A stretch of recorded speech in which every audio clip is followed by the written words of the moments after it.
በስመ አብ ወወልድ ወመንፈስ ቅዱስ አሐዱ አምላክ አሜን። የተወደዳችሁ የተከበራችሁ የእግዚአብሔር ልጆች የቅዱሳን ወዳጆች በያላችሁበት እንደምን ሰነበታችሁ? እንደምን ቆያችሁ?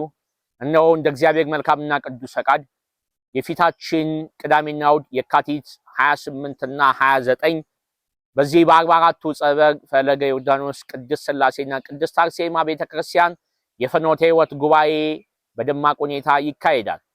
በመሆኑም ይሄ የአብይ ጾም አራተኛ ሳምንት መጻጉዕ በልዩ ልዩ ህመም፣ በልዩ ልዩ ደዌ፣ በልዩ ልዩ ጭንቀት ውስጥ ያላችሁ ጉባኤውን በመካፈል ከጭንቀታችሁ ከበሽታችሁ እንድትፈወሱ የእግዚአብሔርን በረከት እንድታገኙ መንፈሳዊ ጥሪ እናቀርባለን። አድራሻ አዲስ አበባ ጎተራ ከወንጌላዊት ህንጻ ጀርባ 44ቱ ጸበል ቅድስት ሥላሴና ቅድስት አርሴማ ቤተክርስቲያን የጸበሉ አዳራሽ ከጠዋቱ 1 ሰዓት ጀምሮ በሰላም ያገናኘን የጌታችን የኢየሱስ ክርስቶስ ጸጋ የቅዱሳን በረከት ከሁላችሁ ጋር ይሁን። ይቆየን።